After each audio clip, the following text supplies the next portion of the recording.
bá ní níbo lọ́wọ́ àkó níbi ilé Kọ́lá Olóòtú bàbá tó talé fún mi ní Ọlọ́run ìjà tẹ́ lọ́wọ́ ara wa. àwọn iléeṣẹ́ kan ń bẹ nílẹ̀ yìí ó yẹ ká pariwo ìyàtọ̀ nínú wọn ká yóò gbọ́ ká mọ́ bá a ṣìnà kó sí páńpẹ́ ó yẹ ká fi gbé wọn ta kájọ mọ̀ yàtọ̀ àwọn iléeṣẹ́ Gbéwiri fìrì nídìí ọ̀kẹ́ tí wọ́n ń bẹ ní Nàìjíríà àmọ́ bí wọ́n ti pọ̀ tó wọ̀n yìí o oko ò ní jẹ́ ti bàbá tọ́mọ́ kálà ọmọ foko bàbá hàn yàtọ̀ sí tọ́mọ́ nínú iléeṣẹ́ tí ń ṣe ohun gbogbo nílànà òtítọ́ Kammyland Excellence Limited ọ̀tá wọn yọ ìyàtọ̀ bíntíkọ́ ní ń bẹ nínú kíjìpá àtàwọ̀ erin òjò awógbèmí máyégún akéwì oòdùà bí mo bá ń pé náà ń jó lórí omi ẹ pé ń kérú ẹ̀ wá ká fi ṣẹ̀rí ọ̀rọ̀ Kammyland Excellence Limited iléeṣẹ́ tí ń kọ́lé tí ń talé ìgbàlódé Kammyland Excellence Limited iléeṣẹ́ tí ń kọ́lé alárànbarà iléeṣẹ́ tí ń talé alárùrù àwòṣífìlà àwòpadà sẹ́yìn làwọn ilé ìgbàlódé tí Kammyland Excellence Limited ń tà onírúurú iléeṣẹ́ ni wọ́n ń bẹ nígboro tí wọ́n ń talé lọ́nà jìbìtì fáráyé àìmọye èèyàn ni wọ́n ti ká àbámọ̀ bẹnu lẹ́yìn tí wọ́n kó sọ́wọ́ wọn wọ́n fowó ránṣẹ́ sí wọn nílùú òyìnbó pé wọ́n fẹ́ ra lé àlọ́lárí àòrábọ̀ lọ́wọ́lọ́wọ́ Kammyland Excellence Limited ti kórè wọ̀lú fún gbogbo èèyàn tó fẹ́ donílé lẹ́kọ̀ọ́ lówó pọ́ọ́kú owó tí ọ̀gá jara lọ oríṣiríṣi ilé àpèwáwò ilé àgbà ìyanu ní ń bẹ ní Foreland Court 2 Estate oríbànwá awóyaya ní Lẹ́kí lẹ́kọ̀ọ́ ẹ mọ́ ọbọ̀ ń bẹ̀ ọ̀pọ̀ làwọn ìlú mọ̀ọ́ká tó ti ra lé tiwọn lọ́wọ́ Kammyland Excellence Limited sí Foreland Court 2 Estate oríbànwá awóyaya ní Lẹ́kí ọ̀kan ní mọ́gàjì Kọ́lá Olóòtú ọmọ àdábánijà Àkàndé Àbáàsì Obesere ó ń bẹ lára wọn lè ṣẹ̀rí ọ̀rọ̀. tí wọ́n bá pé orí bá ń wá tí wọ́n bá ní níbo lọ́wọ́ àkó níbi ilé Kọ́lá Olóòtú bàbá tó talé fún mi ní Ọlọ́run ìjà tẹ́ lọ́wọ́ ara wa àbàjẹ́ lọ́wọ́ ara wa orí bá ń wá làwà yìí ò ní Lẹ́kí Alhaji Abbas bó ní bí ìrìngbà tẹ́ dé. ẹ̀rí bíi táwa yìí ẹni fojú àná wọ̀kú ẹ̀bọ̀ra bọ̀lá aṣọ lọ níbi tí yàtọ̀ sàmọ́gàjì.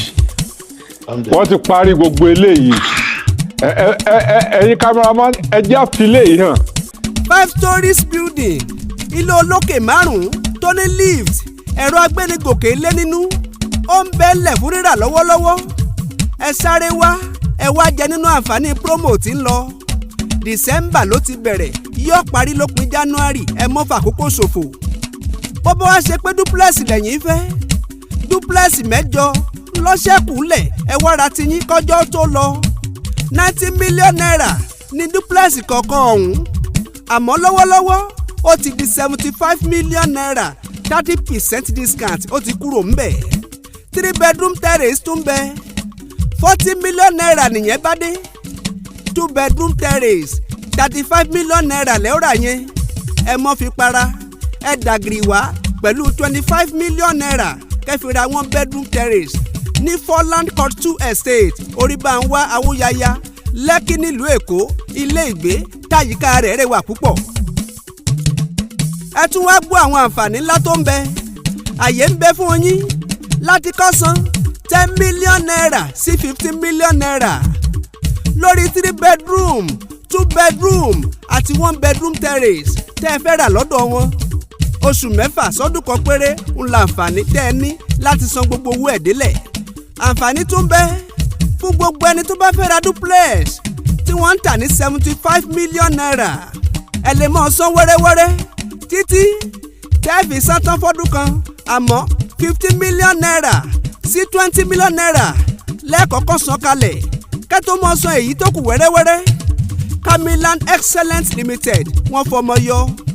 mo ra lé lọ́wọ́ wọn kò sí fọkànbalẹ̀ òsì ààbò tó dájú ó ń bẹ lórí ilé gbogbo tẹ́ ẹ bá rà ń bẹ̀. Kammyland Excellence Limited wọ́n gbàṣẹ gbòǹtẹ̀jọba lórí iṣẹ́ wọn gbogbo. ìbẹ̀rù òsì fún ni tá a bá ra lé lọ́wọ́ Kammyland Excellence Limited gbogbo òpó tí wọ́n fi rólé ọ̀hún ló dúró wámúwámú ṣé ká sọ nípa ti bíríkì ni tàbí símẹ́ǹtì tó pójú owó àtàwọn òrùlé tí ọ̀lẹ́gbẹ́ tí wọ́n fi ṣàwọn ilé náà lọ́jọ̀.